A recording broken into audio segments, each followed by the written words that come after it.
What's up, everybody? It's your man Gillis the Kid, and I'm bringing you the Samsung Galaxy S7 review 1 year later. I always do like 1 year later reviews just to see how the device is going to work, and then I go on from there.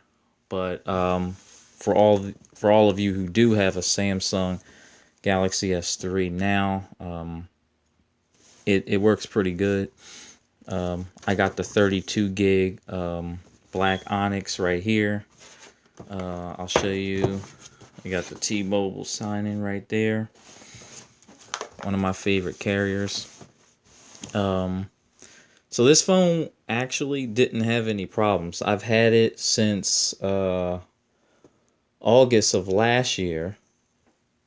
It's got that 64-bit quad-core processor, 4 gigs of RAM. It's got the 5.1 inch display, Super AMOLED. That's how Samsung rolls. It's got the 5 megapixel camera on the front right here. You can see that. And then on the back, it's got the 12 megapixel camera with the heart rate sensor right there.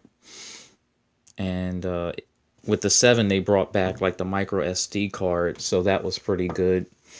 It was IP68 dust proof and water resistant, and it also featured wireless charging on the back. But what I really wanted to show you guys was like the cool new Blackberry Launcher. That's what I use. And then they have like the nougat right here. That's basically what it looks like. So you can see that it's pretty clean and neat. The Blackberry Launcher it's not like TouchWiz. It's pretty plain. If you hit right here, like it'll show you like all the apps right there. I like the black theme going on. They also have this little 3 dots right here, and you can switch between the apps just like that. It's pretty fast. Or you can just swipe over. And then they have, I can show you right here, there's 3 dots under the app right there. Let me see if you can see it. It's like 3 dots right there. And if you swipe on it, it'll bring up like a little widget. And basically you can see everything in the app without actually going into the app. Sometimes it's fast, sometimes it's a little slow. But they got like the Crackberry News right here. And you can just scroll up and down and see all the different types of articles and stuff without actually going into the app. And you can do the same thing here. Like, say for instance, like calendar, you can swipe up and then it'll bring up the calendar and the day and stuff like that. Same thing with BBM. If you had chats here, you'd be able to see them without actually going into the app. So that was pretty cool. I can't show you the main hub just yet because I still have all my stuff in there. But yeah, I play Super Mario too. You see that? Yeah, it's just Android Nougat. It's pretty clean. And it's pretty fast too. But this phone never gave me any problems. I've actually tested it with the water and all that stuff. Wireless charging was good. The 7 still has the micro USB plug. It still had the headphone jack, microphone, and the speaker. Still has the home button. Still rocking the home button on the 7.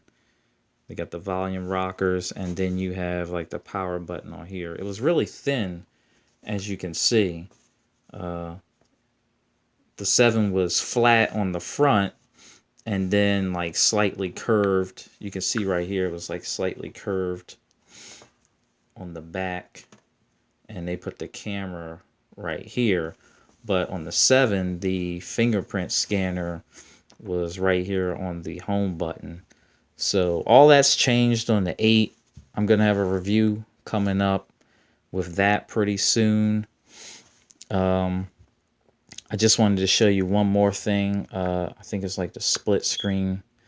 So say for instance, if you had, we'll go into YouTube. Okay. And then you can go back to your calendar, and you will see like these 2 little dots right above the app right here. And if you hit on it, you can open up 2 apps at a time, just like that. So you can have you can actually have YouTube open, and you can have like your calendar open too. So that's what they call it, split screen. You can also like minimize it, make one bigger than the other if you want. This feature does return on the S8.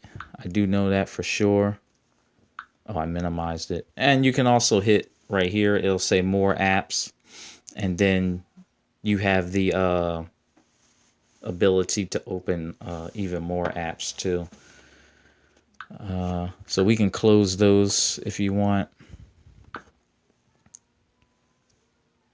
And then one of the other things is the camera. So if you were thinking about getting an S8, like the camera is still pretty good. Let me see, I'll show you right here. The camera is still pretty good.